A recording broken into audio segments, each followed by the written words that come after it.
यीशु मसीह ने अपने समय में बड़े अच्छे अच्छे काम किए और लोग उस काम को देखकर भी ये नहीं कहते थे कि ये बहुत अच्छा है, विरोध करते थे, परेशान होते थे, छटपटाने लगते थे कि अरे ये तो पता नहीं क्या करना चाहता है, ये कौन से नए पंथ की बातें करना चाहता है, हमारी समझ से बाहर है।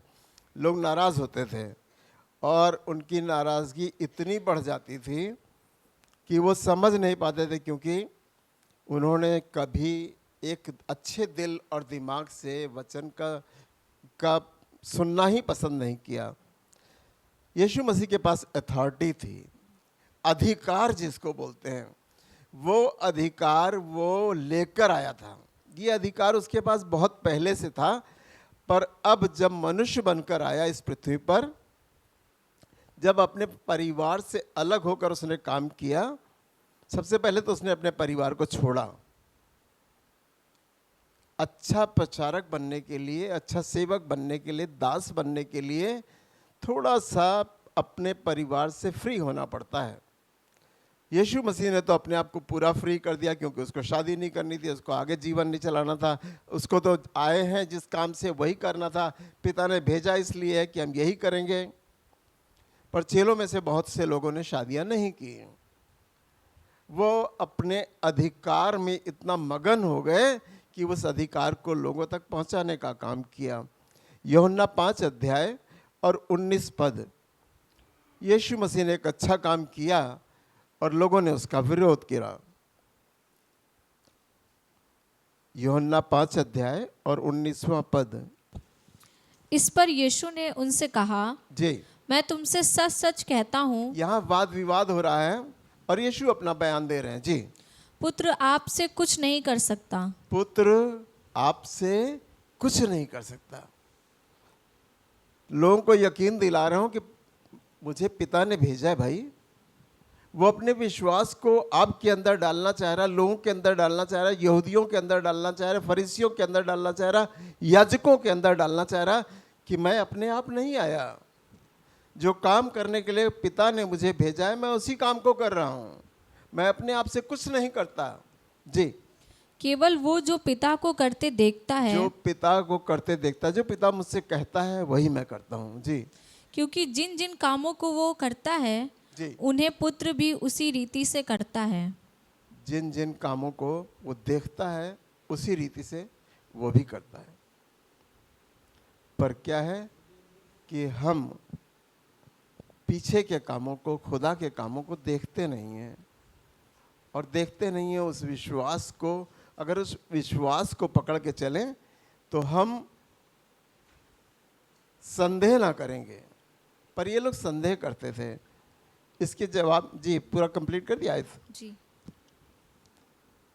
5 और 8 को पढ़ दें। कुछ इसमें साबित करना चाह रहे हैं। पहले जो हुआ था उसी को,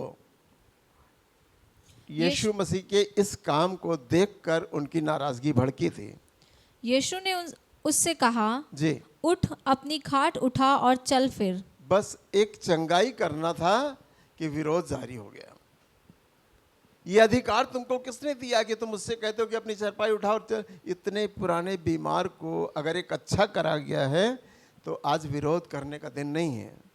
आज आनंद मनाने का दिन है कि सच में यीशु मसीह तुम आए हो इस दुनिया में और भी लोगों को चंगा करो। बहुत से लोग हैं जो लंगड़े हैं, जो चल नहीं पाते, जो अंधे हैं, जो देख नहीं पाते, बहुत से बीमारों को तुम चंगा करो। खुशी से भर जाना चाहिए था, पर उनके अंदर तो क्रोध पैदा हो रहा था कि अब हमारा क्या होगा, हमारी इज्जत जाती रहेगी। पुरनीय याजकों में सबसे ज़्यादा क्रोध था, क्योंकि याजक, आप बुरा नहीं मानिएगा, याजक जो है, पहले के याजक सिर्फ वेदी के काम को करते थे। चंगाई, किसी लंगड़े को चलाना, किसी की मदद करना, ये उनका काम नहीं था। ये उनकी अकड़बाजी थी, या जो भी कहिए, बस वो याजकी करते थे। जहाँ पे ठहराए गए हैं हम याजक हैं। और याजक आधा न्यायी होता था, वो न्याय भी होता था, वो न्याय के कामों को भी करता था। अगर कोई मुकदमा, कोई बात हमारी कलीसिया में उस याजकी के क्षेत्र में है तो उसको भी वो न्याय के उसमें लाता था। पर याजक चाहते नहीं थे कि हमसे कोई आगे बढ़े, हमारे कामों को देखकर कोई आगे बढ़े। जी, और पढ़ें। वो मनुष्य तुरंत चंगा हो गया जी, और अपनी खाट उठाकर चलने फिरने लगा। इसमें कौन सी बुराई थी? कोई बुराई नहीं थी। पर याजक, यहूदी, महासभा के लोग, पुरनिये, ये बिल्कुल पसंद नहीं कर रहे थे कि ये तो हमसे ऊपर निकल जाएगा, ये तो बड़े बड़े काम करने लग रहा है, ये तो ऐसे काम करेगा तो अद्भुत काम दिखाई देंगे। हम तो सिर्फ याजकी करते हैं, हम तो सलाह देते हैं, तुमने पाप किया तो जाकर बकरा लेकर आना, और ऐसा करेंगे तो वैसा करेंगे, और उसके बाद कुर्बानी करेंगे।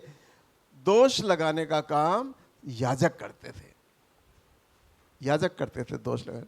हम अगर देखें तो इस ज़माने में भी थोड़ा सा चेंजेस आया है।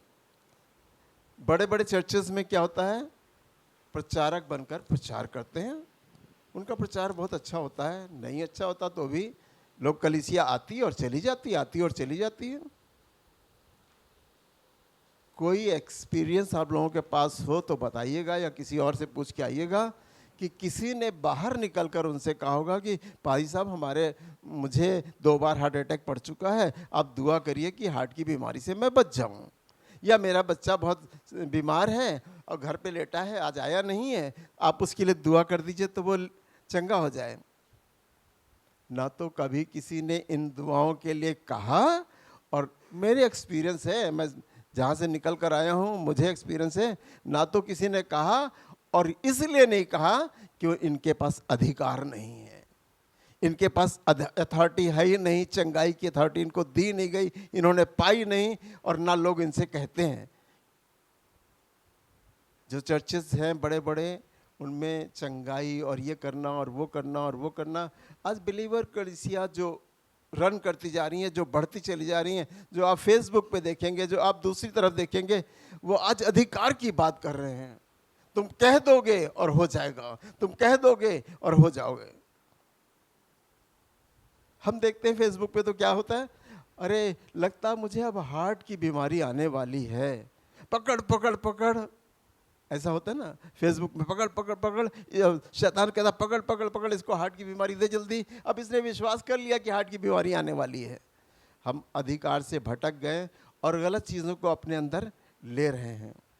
कोई बताने वाला ही नहीं कि तुम्हारे पास अधिकार है। यीशु मसीह ने ये अधिकार जाते जाते चेलों को, चेलों से शिफ्ट किया दूसरों पर, और चेलों ने दूसरों पे हाथ रख के पवित्र आत्मा का अधिकार दिया, तरह तरह के अधिकार दिए, और वो सब काम करने लगे जो यीशु मसीह कर रहा था। आज के ज़माने में भी, आज बिलीवर चर्च में बड़े बड़े आश्चर्य कर्म हो रहे हैं, बड़ी बड़ी चीज़ें दिखाई जा रही हैं कि ऐसा होगा, ऐसा होगा, ऐसा होगा। अब सब सेकंड कमिंग के बारे में बोल रहे हैं। मेरे तो हिम्मत ही नहीं पड़ती कि मैं सेकंड कमिंग के बारे में बोलूं। पीढ़ियां गुजर चुकी हैं, पीढ़ियां गुजर जाएंगी। हो सकता है हम चिल्लाते रहें, हम चिल्लाते रहें, हम चिल्लाते रहें, लेकिन समय अभी बहुत दूर है। मेरे ख्याल से जो मालूम होता है, मुझे जो ज्ञान होता है कि अभी समय थोड़ा दूर है। मत कहिए कि हमारे पीढ़ियों में ही ये सब हो जाएगा, नहीं हो पाएगा, क्योंकि यीशु मसीह अभी भी पावर में है। वो रोके रखता है, वो बहुत सी चीज़ों को और नीचे लाना चाह रहा है, बहुत से लोगों को पाप से बचाना चाहता है। उसके पास पापों को क्षमा करने का अधिकार था। सब ऑब्जेक्शन करते थे, अरे ये पापों को क्षमा करने का अधिकार कहाँ से प्राप्त करके आया? नहीं, उसने यहाँ भी लोगों को दिया है कि तुम दूसरों के पाप क्षमा करोगे तो उनके पाप क्षमा हो जाएंगे, तुम रखोगे तो रखे जाएंगे। तो मैं तुम्हें आसमान की कुंजियाँ देता हूँ, जो तुम चाहोगे खोलोगे तो खुल जाएगा, बंद करोगे तो बंद हो जाएगा। ये विश्वास दिलाया, पर ये अधिकार लोगों ने लेना पसंद नहीं किया। ये अधिकार से अपने आप को बचाए रखा। हम एक वाकया बताते हैं। हम यही CNI के मेंबर थे और प्रशांत की हालत बहुत सीरियस हो गई। जॉन्डिस बहुत लंबा चला गया और इतना आगे बढ़ गया कि डॉक्टर ने कह दिया कि बहुत मुश्किल है, ये तो बहुत ज़्यादा हो गया, आप बहुत लेट लाए हो, ऐसा नहीं है वैसा, बहुत कुछ कह दिया। कोई पादरी नहीं मिलता था कि दुआ करवाने के लिए किसी से कह देंगे कि आप दुआ कर दीजिए। कोई बिलीवर नहीं मिलता था कि हम अब दुआ करा लें। वहाँ तो आओ और जाओ, और इतना ही काम था। और भैया आए और चले गए। डॉक्टर ने 2 दिन का टाइम दिया कि 2 दिन आप देख लीजिए, अगर 2 दिन से बाहर निकाल लेंगे तो मैं सोचता हूँ कि अच्छी ज़िंदगी मिलेगी। 2 दिन तक आप वेट करिए, मैं कुछ नहीं कह सकता। वाइट चादर पे और पलंग पे अलग कोने पे, बड़ा कमरा ऊपर है, इतना ही बड़ा है, इससे कुछ छोटा होगा, तो उस किनारे पे लिटा दिया और हम दोनों इधर लेटे हैं। जो रात बीत रही थी वो रात हम सोए नहीं। जो कुछ हम कर सकते थे वो हम करते रहे। फर्स्ट डे हम लोगों ने खूब अच्छे से दुआ की, सेकेंड डे दुआ की, और क्योंकि रात हमें देखना है चेक करके कि ठीक है कि नहीं है, अभी ठीक है कि नहीं है, अभी ठीक है कि नहीं है। बातें करते रहे, हम लोग लेटे रहे, बातें करते रहे, ये अपने लेटे रहे, बातें करते रहे। सफ़ेद चादर पे लिटाने के लिए जो जॉइंटीज में कहते ही है, एक डर लगता था कि हमने क्या चीज़ लिटा दिया है, क्या ये जीवित लड़का लिटा रखा है या कुछ और लिटा रखा है। खौफ लगता था। पर कहीं किसी के पास अथॉरिटी नहीं दिखाई देती थी कि कोई अथॉरिटी वाला आए कहे हम दुआ करेंगे आपका बेटा बच जाएगा। कोई नहीं। हम 2 लोग अपनी दुआओं से, अपनी कोशिश से, अपनी जानकारी से, जो कुछ ईमान हमारे अंदर होता था उससे हमने ये ज़िंदगी पाई, ये ज़िंदगी पाई। 2 दिन के बाद उस रात बड़े अच्छा हुआ कि हमारी जो रोड है उसके बीच में रोड है और इस तरफ मकान है, उस तरफ मकान है। वहाँ एक बकरी पली हुई थी। बकरी पली हुई बहुत रात में रोने लगी, ठीक 2 बजे के आसपास। मैं बहुत, और ये पूछे कि ये क्यों रो रही है। अब उसको हम क्या बताएं कि ये क्यों रो रही है। वो मरने के किनारे पे है, वो आखिरी आवाज़ें लगा रही है और वो मरने के किनारे पर है। और हुआ यही कि सुबह मालूम हुआ कि उनके यहाँ की बकरी मर गई। और सुबह हुआ यही कि डॉक्टर के पास ले गया, कहने लगा ठीक है अब तो आगे कुछ उम्मीदें बढ़ सकती हैं। अधिकार हमारे पास था, उन लोगों के पास नहीं था। जो बिलीवर हैं, जो बिलीव करते हैं, उनके पास अधिकार है। एक मेरे को अभी कल परसों में फ़ोन आया, और फ़ोन आने के बाद एक उसने, मैं रागनी या क्या ऐसे बोला कि मैं बोल रही हूँ और आप बिलीवर हैं। हमने कहा तुमको कैसे मालूम कि हम बिलीवर हैं कि नहीं हैं। मैं नींद में था इसलिए बहुत बात नहीं कर पाया। उसने डायरेक्ट मुझसे ये पूछा कि आप बिलीवर हैं। झटका दिया, कुछ सोचा, हमने कहा ये क्या पूछना चाहती है। हमारा एक टूर जाता है, इतने रुपए का है, मैं आपको जो है लोन करा दूंगी और आप जाना चाहें तो चले जाइए, ये वो बात करके। हमने कहा नहीं, हम बताएंगे आपको, करके टाल दिया। ये बात उसके जहन में कैसे आई। मुझे तो लग रहा था कि वो तो खुद ही कन्वर्टेड अभी हाल में ही हुई है, जिस तरह से वो बात कर रही थी। पर वो कह रही थी कि आप बिलीवर हैं। मुझे अच्छा लगा कि कम से कम ये लोग ये जानने लगे हैं कि बिलीवर होना और क्रिश्चियन होना 2 बिल्कुल डिफरेंट बातें हैं। 2 बिल्कुल डिफरेंट बातें हैं कि बिलीवर होना और क्रिश्चियन होना। मैंने सोचा कि लाओ अब दोबारा कभी आ जाए तो मैं उससे पूछूंगा बिलीवर की डेफिनेशन तुम बताओ मुझे क्या क्या करना पड़ेगा अगर मैं बिलीवर होना चाहूँ तो। पर बताना चाहता हूँ कि अधिकार आपके पास है। अधिकार यीशु मसीह ने सौंप दिया है। हम उस अधिकार का प्रयोग नहीं कर रहे हैं आज के ज़माने में। अब वो विवादित ज़माना चला गया। लोग तो आज भी कहेंगे कि तुम किस सामर्थ्य से ये काम करते हो। हम आपको विश्वास दिलाना चाहते हैं कि आपके पास वो अधिकार है, खाली आप कह कर देखो, काम हो जाएगा। अगर आप बिलीवर हो तो सच में आप दुआ करोगे किसी के लिए अधिकार के साथ करने का तरीका तो मुझे यही मालूम होता है कि हम उन आयतों को जिनके द्वारा चंगाई आ सकती है क्लेम कर करके दुआ करें। यीशु मसीह नासरी के नाम से ऐसा हो जाए, ऐसा हो जाए, वैसा हो जाए, जो भी आप कह रहे हो वो हो जाएगा। मत्ती 10 अध्याय और 1 पद। यीशु मसीह ने ये अधिकार अपने पास नहीं रखा, ये बांटना शुरू किया। जाने से पहले ये अधिकार को वो बांट कर गया है और आज तक स्वर्ग पर बैठकर ये अधिकार आपको सौंप रहा है, डाल रहा है और दे रहा है कि लो, मुफ्त में लो। पर आपको बिलीवर होना और एक मजबूत ईमान वाले होना बहुत ज़रूरी है। जी। फिर उसने अपने 12 चेलों को पास बुलाकर जी। उन्हें अशुद्ध आत्माओं पर अधिकार दिया। अशुद्ध आत्माओं पर अधिकार दिया कि तुम कह दोगे और वो झट से निकल जाएंगी। ये अधिकार, आज मैं अधिकार की बात कर रहा हूँ। अथॉरिटी यीशु मसीह के पास थी, अब अथॉरिटी वो बांट रहा है। आप चाहें तो ले सकते हैं अथॉरिटी, आप चाहें तो अथॉरिटी ले सकते हैं। वो बांट रहा है, दे रहा है। ये अधिकार रखो और तुम कह दोगे और हो जाएगा। पहाड़ से तुम कहोगे वो टल जाएगा, हट जाएगा, समुद्र में जा गिरेगा। एक पेड़ को तुम कह, जैसे मैंने कह दिया वो सूख गया, वैसे तुम भी कह दोगे तो सूख जाएगा। ये अधिकार तुमको दिया गया, तुम्हारी जुबान में रखा गया है, क्योंकि तुम बिलीवर हो। तुमने यीशु मसीह को ग्रहण कर लिया है, मान लिया है, अपना लिया है, पहन लिया है, ओढ़ लिया है। इसलिए आपकी जुबान से कहे शब्द हो जाएंगे। एक बार बस में जा रहे थे, एक आदमी कूद पड़ा और उसने कूदने के बाद एक पास्टर है, नाम नहीं ले रहा हूँ, और हम आगे ही बैठे थे, वो भी आगे बैठे थे। उन्होंने कहा, बे मरना चाहता क्या? तो पीछे से आवाज़ आई, ऐसा कभी किसी को ना कहना, तुम्हारी गाड़ी से नहीं तो अगली गाड़ी से जाके मर जाएगा। वो मरना नहीं चाहता, वो बचना चाहता है। कहना तो ये चाहिए था कि खुदा ने इसे बचा लिया, खुदा ने इसे बचा लिया। पर उन्होंने कह दिया, क्या मरना चाहता है? आगे जाके मर जाएगा।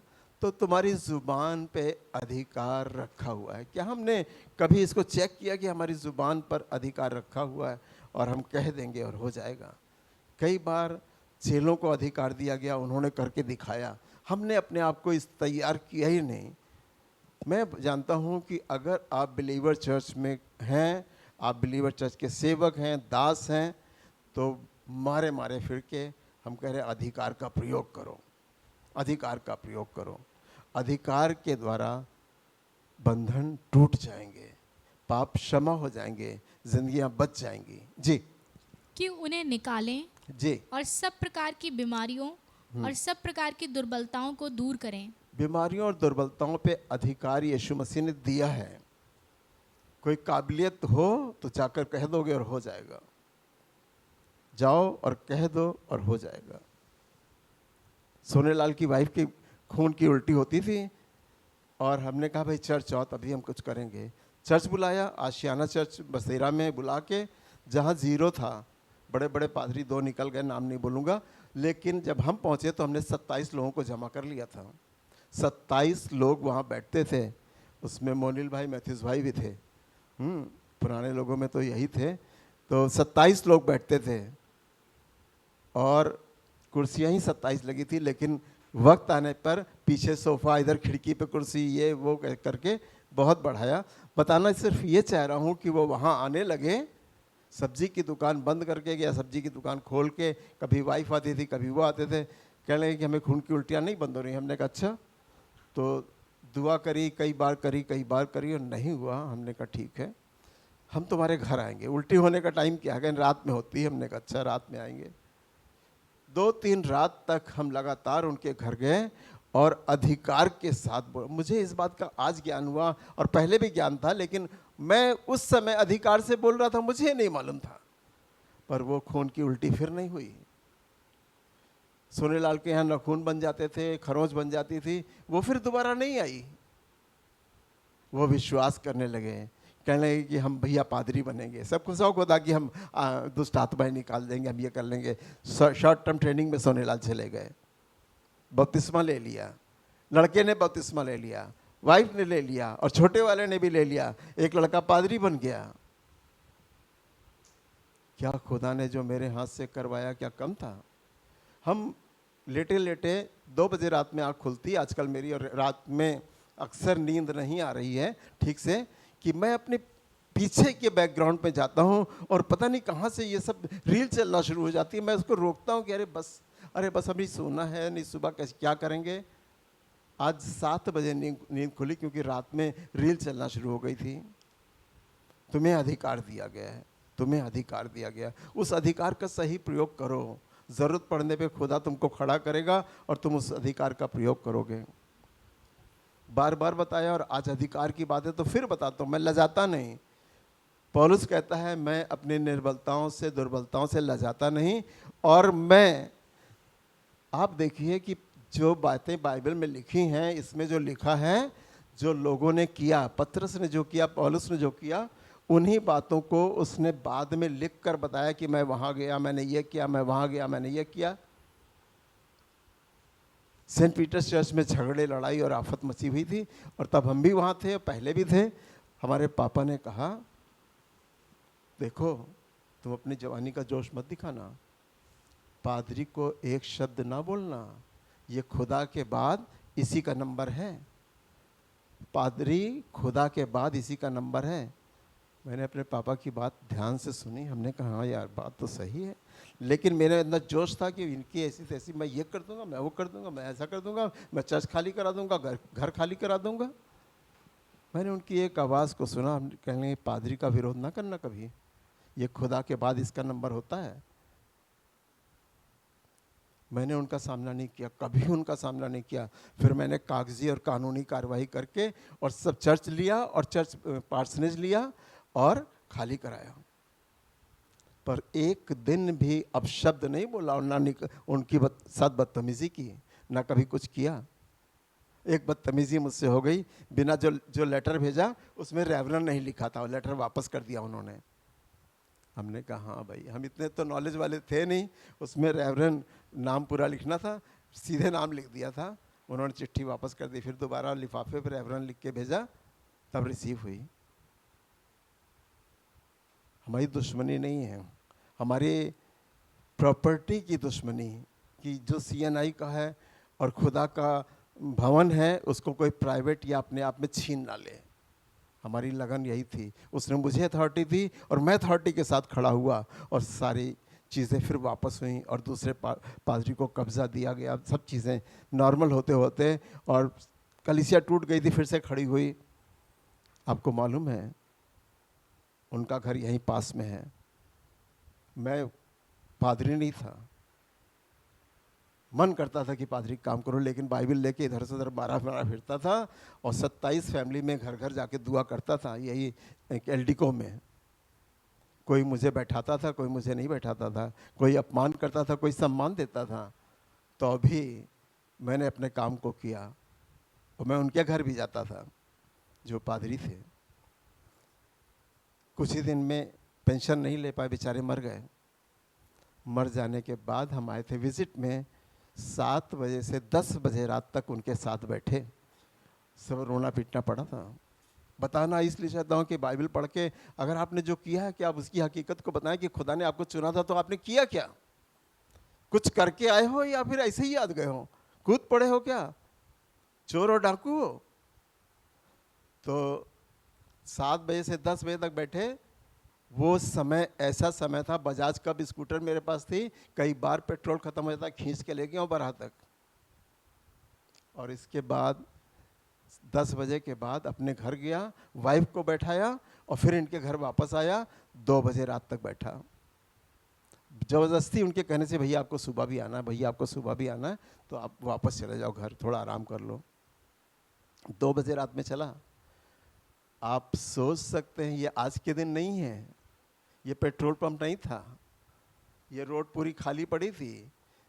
ये क्या कहते हैं, मायावती जहाँ बना है वो बिल्कुल जंगल हुआ करता था, जेल यहीं पे था, कैदी वो बाहर घूमते थे और कैदी पैसा छीनना और साइकिल छीनना, ये इनका 2 काम था। सबसे ज़्यादा साइकिल छीनती थी और पैसा छीनता था। तो भी हम और हमारी मिसेस 2 बजे रात में बिल्कुल ऐसे डरावने रास्ते से अपने घर पहुँचे। 2 बजे रात में हम जाना नहीं चाह रहे थे, उनके दबाव से हम चले गए। हम सोच रहे थे 4-5 बज जाएगा तब जाएंगे, लेकिन चले गए। जंगल होता था, नीलगाय और जंगली जानवर भी होते थे, पतला सा रास्ता होता था इसके पीछे से, पर खुदा ने अथॉरिटी दी थी कि तुम जाओ। सुबह होते ही सबसे पहले अपनी गाड़ी लेके, कार लेकर आ गए, उसी फैमिली को बैठाकर ग्रेवयार्ड ले जाना लाना और उसके बाद की जो कुछ सिस्टम है सब उनकी मदद करना। खुदा बिलीवर पादरी बनाए जो रात दिन खड़ा रहे, रात दिन खड़ा रहे। एक और डेथ हुई थी कैंसर से।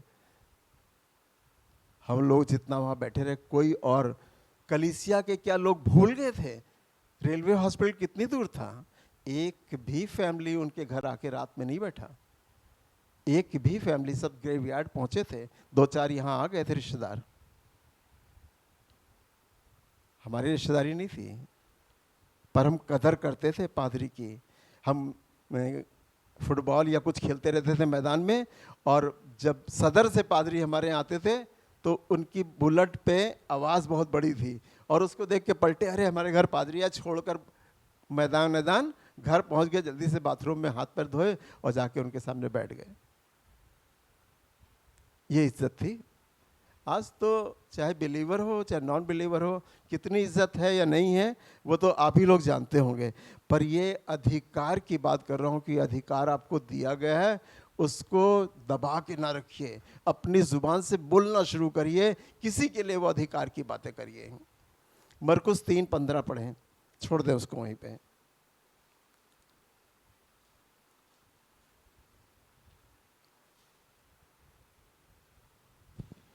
और दुष्टात्माओं को निकालने का अधिकार रखें। जी वे ये हैं, शिमोन जिसका नाम उसने पतरस रखा, जी और जब्दी का पुत्र याकूब, और याकूब का भाई यूहन्ना जिनका नाम उसने बोअनर्गेस अर्थात गर्जन के पुत्र रखा, और अंद्रियास और फिलिपुस और बर्तुलमै और मत्ती और थोमा और हल्फई का पुत्र याकूब और तद्दै और शिमोन कनानी और यहूदा स्क्रियोती जिसने उसे पकड़वा भी दिया। इन कुछ लोगों को अधिकार सौंपा गया था, पर आप बाइबल पढ़ेंगे तो उस अधिकार को उन्होंने अपने पास नहीं रखा, उस अधिकार को अपने पास नहीं रखा। आज जो अधिकार पादरियों को दिया गया बड़े बड़े चर्चेज में, वो अधिकार अपने पास दबा के रखते हैं। इन अधिकारों को देखिएगा, वो यहाँ गए तो वहाँ पे हाथ रखा और उनको पवित्र आत्मा दिया और कहा लो पवित्र आत्मा पाओ, और उसके बाद वो अधिकार जो उनको मिले थे वो उन्होंने दिए, वो अधिकार उन्होंने पास ऑन कर दिए। और वहाँ पे कुरंथ में कलीसिया बन गई, वहाँ कलीसिया बन गई, यहाँ कलीसिया बन गई, इफिसुस में बन गई। ये अधिकार बांटते रहे, यीशु मसीह ने इन्हें बांटा और ये बांटते रहे।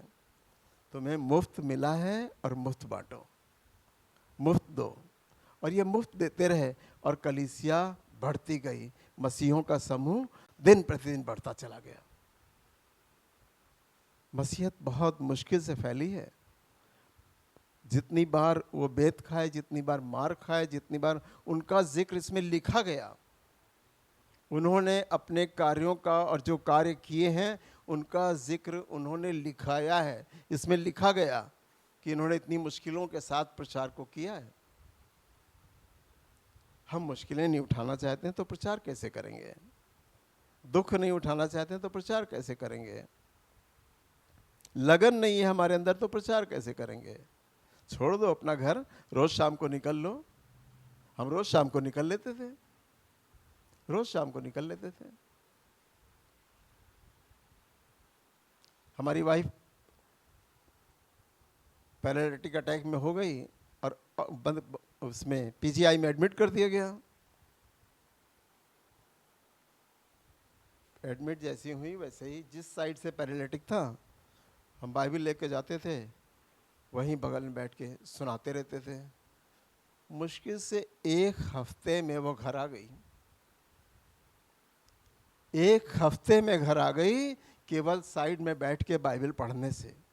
मैं पादरी नहीं था, अधिकार उस समय भी यीशु मसीह ने मुझे दिया था, मैं पादरी नहीं था, केवल ज्ञान रखता था, बुद्धि रखता था और खुदा के ताबे चलने वाला था, खुदा की मर्जी में चलना। बचपन से मैं अपने फादर की साइकिल के पीछे बैठकर ओजे विल्सन की कन्वेंशन में पहुंच जाता था लाल बाग। कोई भाई जाने को तैयार नहीं होता था, कहता नहीं भाई हम क्या जाएं, नहीं जाएंगे, मना कर देते थे। पर उनके ईमान को, बाप के ईमान को बेटे ने पाया और आज ईमान यहाँ तक बढ़ के आया, आज ईमान यहाँ तक बढ़कर आया।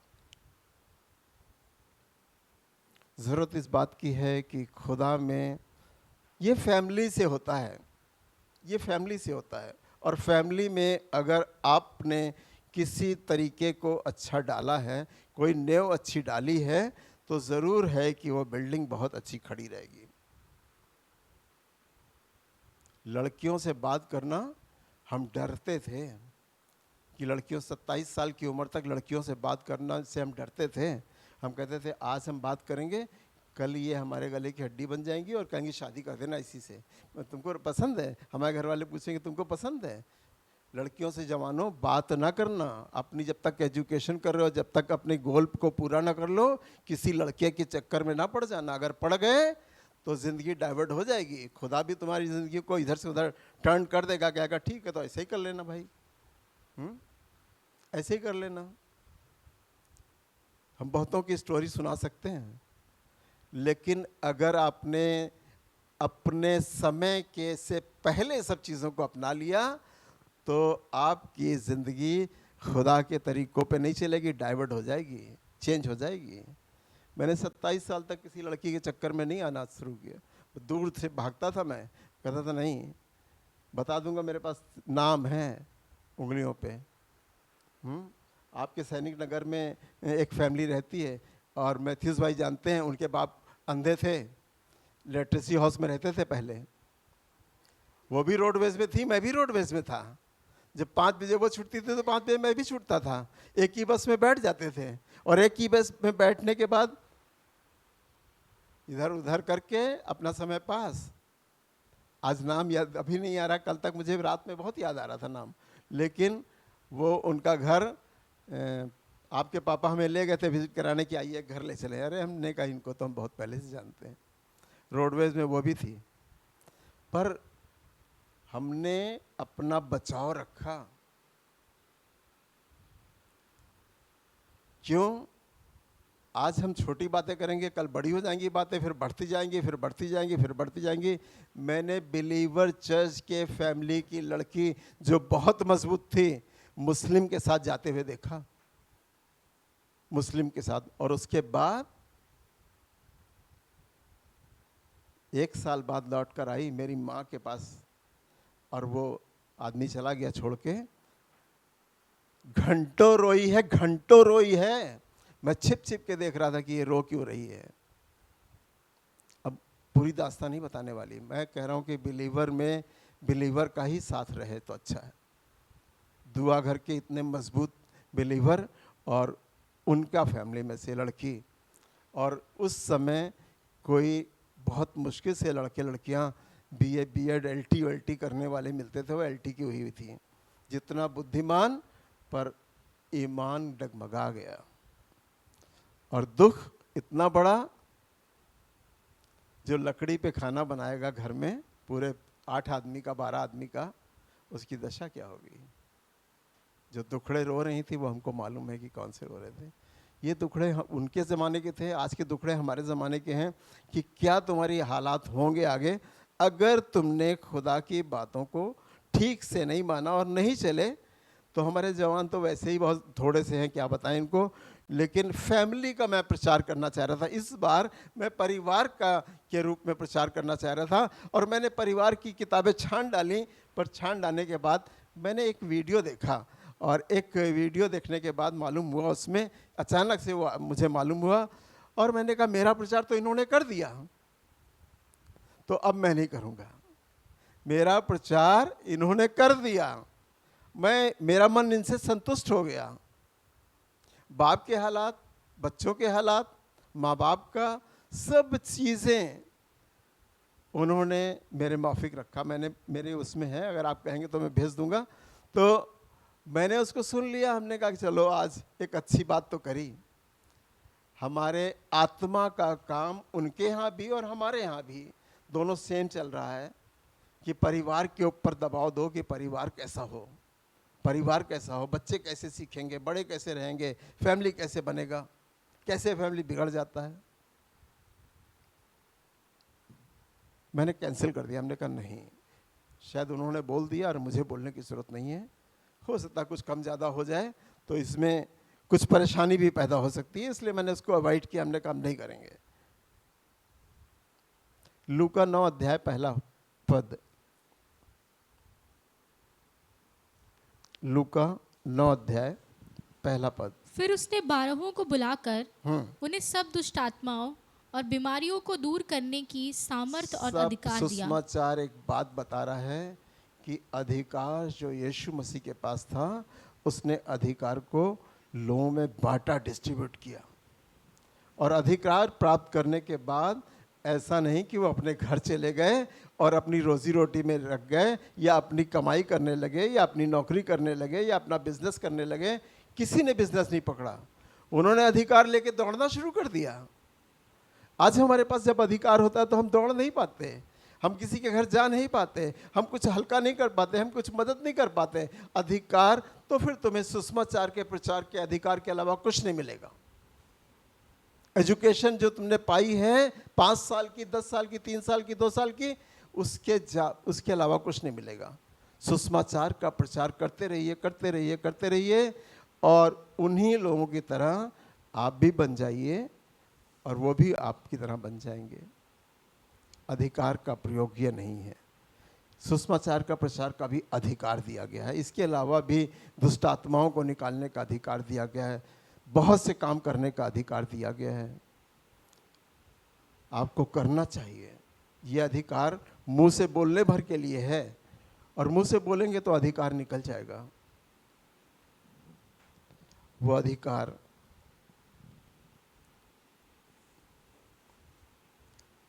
हम बोलते नहीं कि अनंत जीवन का अधिकार आपके पास है कि तुम अनंत जीवन पाओगे। बोलिए लोगों से, तुम पाप से क्षमा पाओगे तो अनंत जीवन पाओगे। तुम पापों के अंगीकार कर लो, तुम ये काम छोड़ दो, वो काम छोड़ दो, वो काम छोड़ दो। जो आदमी चोरी करता है तो कैसे वो प्रचार कर सकता है कि चोरी ना करना? जो व्यभिचार करता है वो ये कभी नहीं कहेगा, अपना प्रचार नहीं करेगा कि तुम व्यभिचार ना करना, ये सबसे बड़ा पाप है, ये मूर्ति पूजा से भी बड़ा पाप है। खुदा 1 मिनट में हटा देता है, कहता बस तुम्हारा काम खत्म, तुमने व्यभिचार किया, चलो जाओ। खुदा दृष्टि रखता है, तुमको अधिकार दिया है, अधिकार का गलत प्रयोग मत करना, अधिकार का गलत प्रयोग मत करना। सिमसोन को अधिकार दिया गया था, पर जानते हैं अधिकार कैसे खत्म हो गया? आपको सब स्टोरी मालूम है, मुझे नहीं बताने की जरूरत है। सुलेमान को तो सब अच्छे तरह से जानते हैं। सुलेमान को बहुत मजबूत अधिकार दिया गया था, बुद्धि मांगी थी, दुनिया का सोना और राजा वाजा जितनी चीजें हैं आपको सब मालूम है, बहुत बखान करने की मेरे पास जरूरत नहीं है। पर उसने क्या किया? अब उसे दूसरे देश की औरतें अच्छी लगने लगी, खूबसूरत हैं, लंबी चौड़ी हैं, उसमें ये है, उसमें ये है, उसमें ये है, आओ तुमको रानी बनाता हूँ, आओ तुमको रानी बनाता हूँ, आओ तुमको रानी बनाता हूँ। बना लिया रानी। खुदा की गुस्सा उस पर आया, खुदा की नाराजगी आई, अधिकार छिन गया। खुदा ने कहा 1 पीढ़ी तक और ये अधिकार रहेगा, घटता चला जाएगा और ख़त्म हो जाएगा। 1 पीढ़ी और रहोबियाम को दिया, सुलेमान के बेटे रहोबियाम को दिया 1 पीढ़ी। पुरनिये आकर इकट्ठे हुए, कहने लगे तुम्हारा बाप तो बहुत शुरुआत में बहुत अच्छा था और बाद में तुम्हारा बाप बिगड़ गया। पुरनियों ने इकट्ठा होकर रहोबियाम से बात करी, तुम्हारा बाप तो बहुत अच्छा था और जब खुदा के कायदों पे चलता था तो बहुत अच्छा था, पर वो बाद में बिगड़ गया। उसने कहा तुम मेरे बाप की बुराई करते हो, तुमसे मैं उससे ज़्यादा कठोरता से काम लूँगा। उसने जिन लोगों को हम अपने बाप के खिलाफ बोलते हुए देखा था, उनको पकड़वा पकड़वा के बिच्छुओं को छोड़ दिया, और बिच्छुओं को छोड़कर और उनको डाल दिया कमरे में। बिच्छू डंक मारते रहते थे, चिल्लाते रहते थे। ये थी संतानें, सुलेमान की संतान का हाल। सुलेमान की संतान क्यों बिगड़ गई? क्योंकि खुदा की जब सुलेमान धार्मिकता में हल्का हो गया तो उसके रहोबियाम उसकी संतान कहा जाएगी, वो भी हल्की हो गई, वो भी हल्की हो गई, और वो काम किए जो खुदा के देखने में अच्छे खुदा का गुस्सा फूट निकला। उसने एक नबी को बुलाया और बुलाकर कहा एक चादर लेकर आ और मैदान में खड़ा हो और खड़े होकर इसके 12 टुकड़े कर दे, मैं इस इज़राइल को 12 टुकड़ों में बांट दूंगा। अब रहोबियाम सुलेमान 12 टुकड़े में बट गए। 12 टुकड़ों में चादर बांटी गई और उसने दिखाया ये था कि अब इज़राइल 12 टुकड़ों में पड़ जाएगा। एक यहूदा यीशु मसीह पैदा होना था वहाँ, इसलिए यहूदा बहुत अलग रहा और छोटा था। पर बताना चाहता हूँ कि अगर पादरी का ईमान, पादरी की सेवकाई का काम अगर अच्छे तरीके से ना किया जाए, ईमान के साथ ना किया जाए तो व्यर्थ, फिर कुछ उसका मज़ा नहीं है। यूँ तो पढ़े लिखे पादरी बहुत से बड़े बड़े देखे होंगे, टाइम से आते हैं टाइम से जाते हैं। आप हमसे जब कॉल चाहे कर लीजिए, हमसे जब चाहे मिल लीजिए। वेस्ट्री में चले गए और अपने कमरे में पहुंच गए, आप मिल नहीं सकते। आप क्या समझते हैं अपने आप को? 7 दिन के बाद ही आपकी मुलाकात होगी कि उस दिन हम बात करेंगे आपसे। आपको कोई सर्टिफिकेट चाहिए, आप रात में 9 बजे फ़ोन करिए, 9 बजे लिख देंगे, लीजिए सर्टिफिकेट। आप सर्टिफिकेट मांग लीजिए, हकीकत को देख लीजिएगा। आसान नहीं है, आसान नहीं है। हमने अपनी अधिकार को बेच डाला है, अपने पादरी के अधिकार को बेच डाला है, सच्चाई को बेच डाला है। एक दिन कबाब खाने गए और चौक में मुझे सीख कबाब खाने का बहुत शौक़ था। मैं जाके सीख कबाब खाने पहुंच गया और जाकर वहाँ सीख कबाब के जहाँ से मिलते हैं वहाँ पे खड़ा हो गया साइड में कि गरम गरम यहाँ से निकाल कर देता है। वहाँ खड़ा हो गया। वहाँ हमारे एक बड़े जान पहचान के पादरी खंबा पकड़ के, अरे हमने देखा, हमने अरे भैया भागो यहाँ से। हमने कहा पूरे नशे में हैं और सीख कबाब खा रहे हैं, नाम नहीं बताता हूँ। पूरे नशे में हैं और किसी कबाब खाने आए हैं। भैया हम तो सोफ़ी में आए हैं, टेस्ट लेने के लिए आए हैं। मैं लौट आया, मैंने सीख कबाब नहीं खाए। हमने कहा आज हम सीख कबाब नहीं खाएंगे, नहीं हमें भारी पड़ जाएंगे।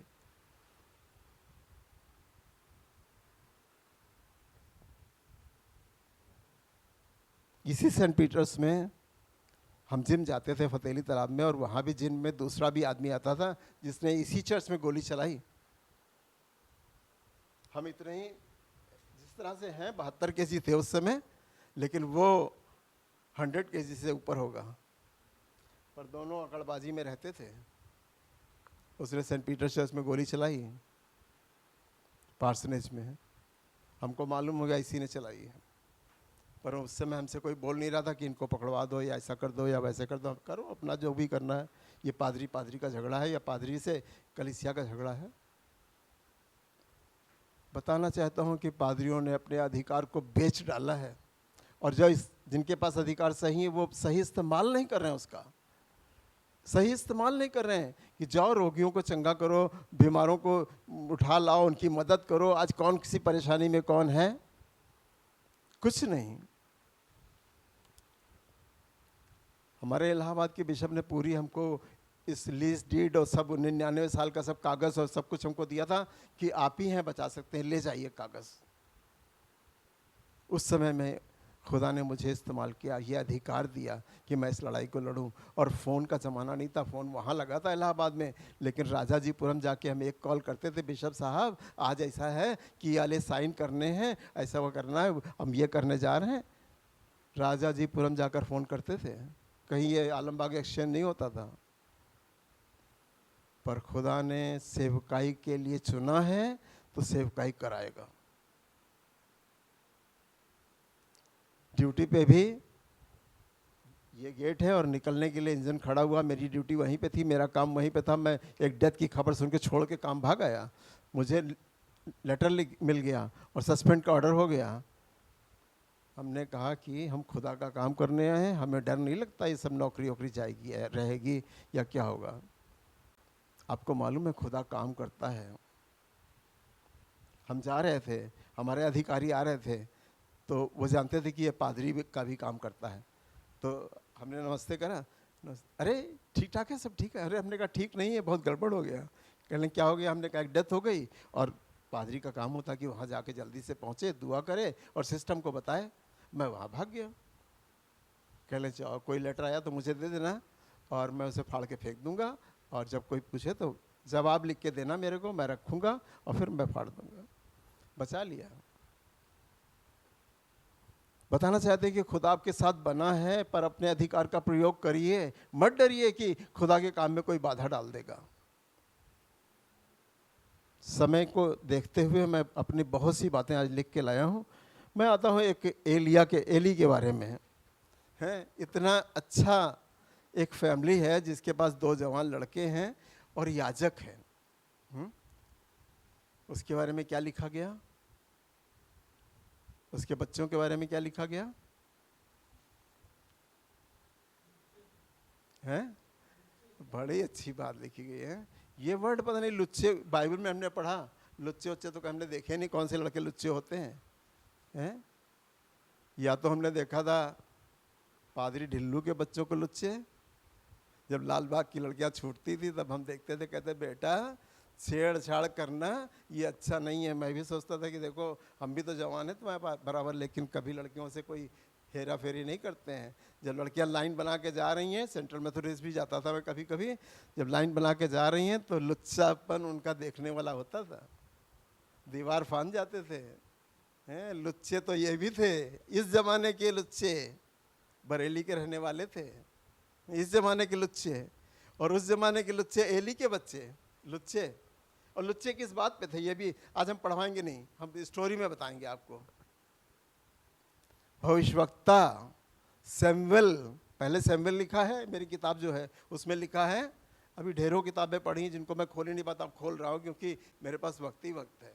तो सैमुएल पहले, फिर इसके बाद भविष्यवक्ता, फिर और याजक या दूसरे जो सहयोगी थे लीडर्स उनके, वो सब हाय भेजते थे और कहते थे, भविष्यवक्ता बोलता था इसकी मृत्यु आकस्मिक होगी, अचानक वाली होगी। एली तो अपने कायदों में नहीं रहता, तो अपने कामों का सही निर्वाह नहीं करता, तेरी मृत्यु, भविष्यवक्ता बोलते थे, तेरी मृत्यु अचानक वाली होगी। क्यों? न्याय महायाजक का काम था, याजक का काम था कि न्याय भी करेगा और वेदी की सेवा भी करेगा। 2 काम होते थे, न्याय भी करेगा और वेदी की सेवा भी करेगा। और जब न्याय करता था तो इतने काम आते थे न्याय वाले कि वो अच्छा तुम्हारी बात, अच्छा इनका झगड़ा निपटा दें, फिर उनका झगड़ा निपटा लें, फिर उसका, और वहाँ लोग आए हैं पापों की क्षमा के लिए, हम ये लेकर आए हैं, वो लेकर आए, मेढ़ा लेकर आए, बकरा लेकर आए। लड़कों ने अपना स्टार्ट कर दिया कि याजक के लड़के ना अधिकार ना समझे ना कुछ समझे, और वेदी में जाकर कुर्बानी करवाने शुरू कर देते थे। सैमुएल बेचारा पीछे हट जाता था, कहता था मेरा अधिकार नहीं है, मैं वेदी में घुसकर ये काम नहीं करूँगा अभी, जब तक एली है, जब तक एली नहीं कहेगा हम नहीं करेंगे। बिना बाप से पूछे इन्होंने कुर्बानी कराना शुरू हो गई। ये आदत में हो गया, कुर्बानी चढ़ती रही चढ़ती रही चढ़ती रही, और ज़्यादा से ज़्यादा मीट छीन छीन के घर पहुंचता रहा। भैया मीट खाने वाले बहुत ना बनो।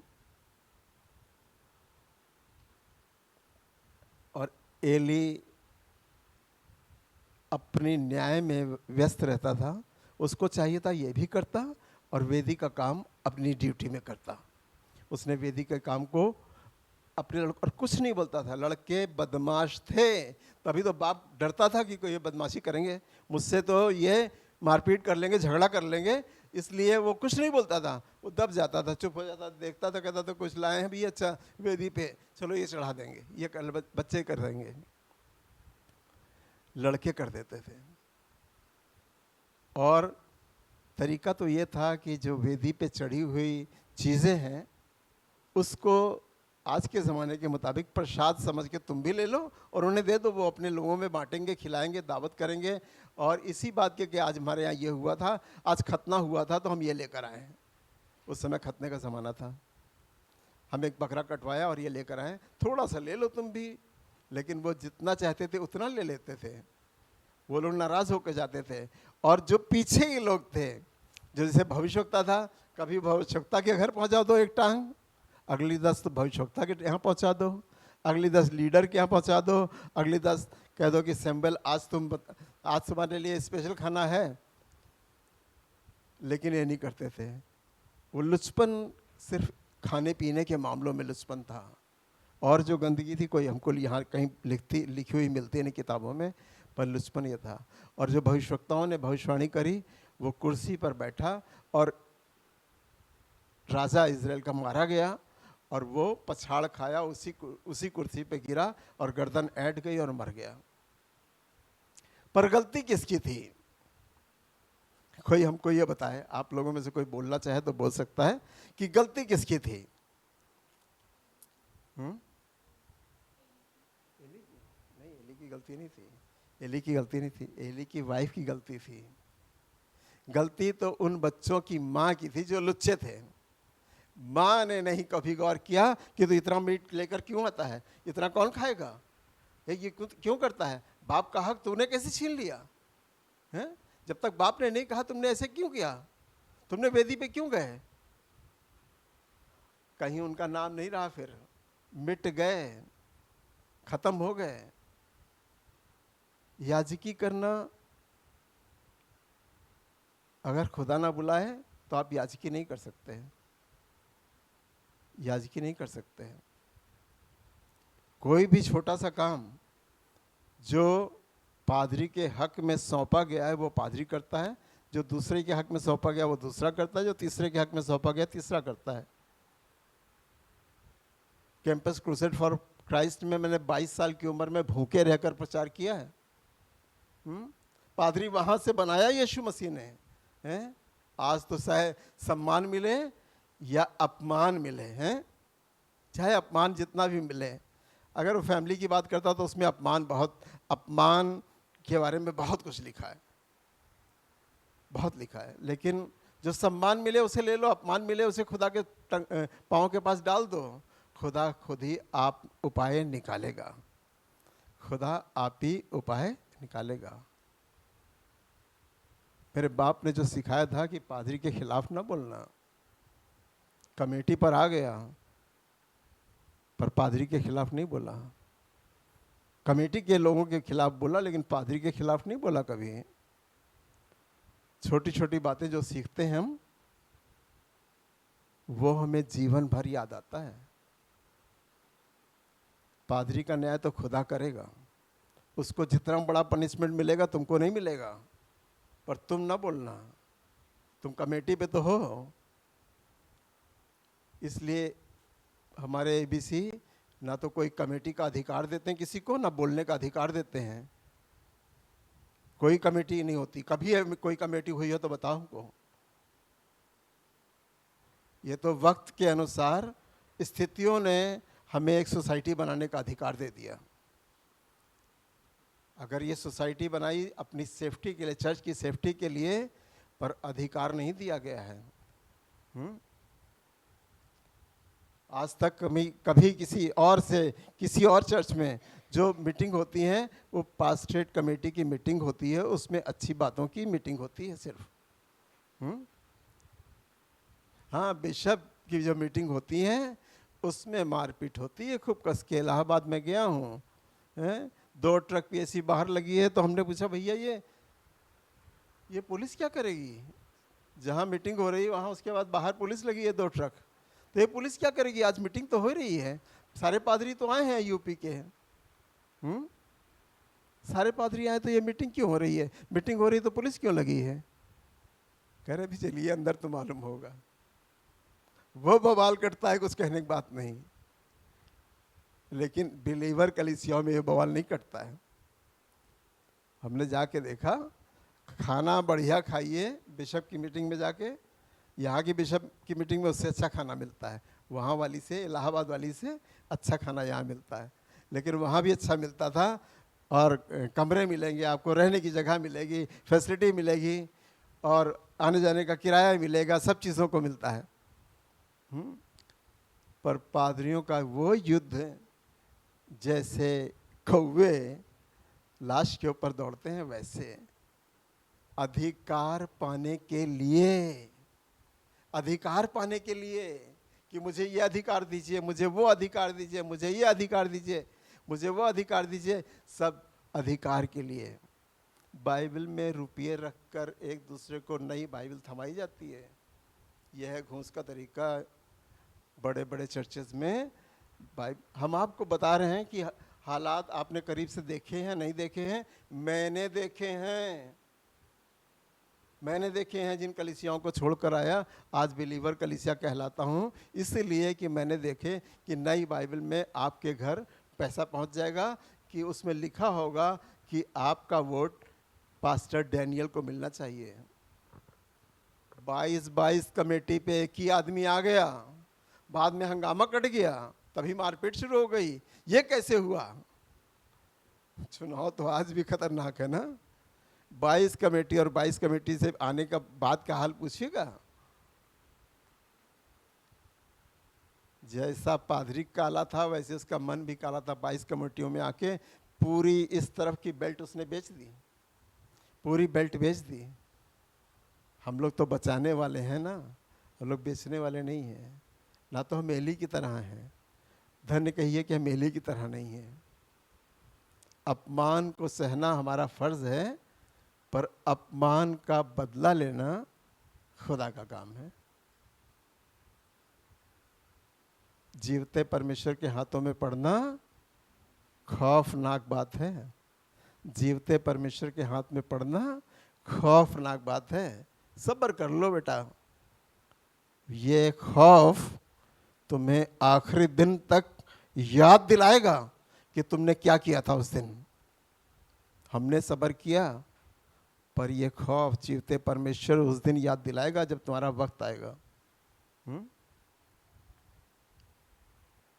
लुचपन की हद खत्म हो जाती है ना, लुचपन की हद खत्म हो जाती है। बाइबल में नाम लिखवा लेते हैं बेचारे, बाइबल में नाम लिखवा लेते हैं लुच्चे। बड़ा अच्छा नहीं लगता कि ये सब लुच्चे उच्चे की बात की जाए।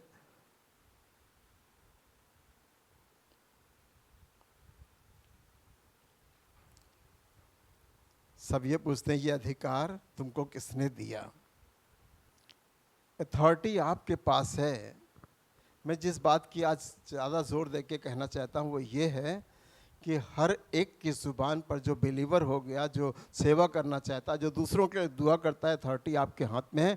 आप बड़ी मेहनत से, बड़े ईमान के साथ, बड़ी सामर्थ्य के साथ अथॉरिटी बनकर बोलना शुरू करिए और आपकी अथॉरिटी काम करेगी। ये अथॉरिटी आपकी नहीं है, खुदा ने आपको जो दी है उस अथॉरिटी से आप बोल रहे हैं। अगर उस अथॉरिटी से बोल रहे हैं तो आपका सर ऊंचा ही होता जाएगा और चीज़ें ठीक होती चली जाएंगी। मैं 20 अथॉरिटी गिना सकता हूं कि जहाँ जहाँ मैंने जो कुछ प्रार्थनाएं की वो बिल्कुल सक्सेस उतरी हैं, पूरी सक्सेस उतरी हैं। और उस समय से जब मैंने शुरुआती दौर से शुरू किया, कुछ करके आया हूं, रेसलिंग करके आया हूं। पौलुस कहता मैं कुश्ती लड़ रहा हूं ना, कुश्ती लड़कर आया हूं तब यहां तक पहुंचा हूं। 70 साल की उम्र में पहुंचने वाला हूं। पहले रियल में भी अखाड़े में कुश्ती लड़ता था, फावड़े से खोद खोद के मिट्टी, उसमें कुश्ती पटकी पटका करता था। खुदा ने उठाकर ज़मीन से किस तरह से काम लिया है। अखाड़े की कुश्ती लड़ने जाता था, बराबर के लड़के भेजे जाते थे कि जाओ इनसे लड़ो, फावड़े से मिट्टी खोदो, उसी में पटका पटकी करो। ये तो शरीर को मजबूत रखने के लिए खुदा चाहता है कि हमारे लोग मजबूत रहें, कुश्ती लड़ने के लायक रहें। जो कुत्तों के स्टाइल से पानी पी रहा था चप चप, उन्हीं का चुनाव किया गया। कितने थे? हैं? 300 जो कुत्ते की तरह से पानी पी रहे थे ना। अरे ये तो अनपढ़ है, गंवार, इनको तो मुंह बंद करके खाना भी नहीं खाना आता है, इनको तो पानी भी नहीं पीना आता है, कुत्ते की तरह जुबान निकाल निकाल के चप चप चप करके पानी पी रहे हैं। खुदा ने जाना यही लोग हैं, यही लोग हैं जो बड़े अदब और तहजीब से हैं। ये मेरे लायक काम नहीं करने के लायक हैं। उन्होंने कहा बस यही लोग युद्ध करने जाएंगे और हम विजय पाएंगे। कुत्तों की तरह पानी पीने वालों को खुदा ने उठाया है और बहुत डिसेंट लोगों को उन्होंने कहा नहीं, तुम तंबू की सेवा करो, तुम देख रेख करो, तुम यहाँ सामान पड़ा हुआ है तुम रखो। उनको चौकीदारी में लगा दिया। पर लड़ाई करने के लिए एक परीक्षा ली गई और परीक्षा में भेजा गया कि इनको जाकर कहो कि नदी में पानी पिए। और खुदा ने कह दिया यही लोग जो कुत्ते की तरह चप चप करके पानी पी रहे हैं, ये मेरे राज्य को छुड़वाएंगे, ये मेरी लड़ाई को लड़ेंगे, ये युद्ध को जिताएंगे। और उन्हीं 300 को भेजकर युद्ध जीत लिया गया। आज ज़रूरत है आपका छोटा बनाने के लिए, आपको अपने आप को और कम करने के लिए, घटाने के लिए, युद्ध लड़ने के लिए, तमाम उन कामों की ज़रूरत है। ज़रूरत इस बात की है कि अधिकार आपके पास है, पर आप अधिकार का इस्तेमाल नहीं कर रहे हैं। अधिकार का इस्तेमाल कीजिए। आपको जो अधिकार दिए गए उसका इस्तेमाल कीजिए। किसी के साथ बोल दीजिए तुम्हारा भला ही होगा, उसका भला होगा। आइए हम दुआ कर रहे हैं।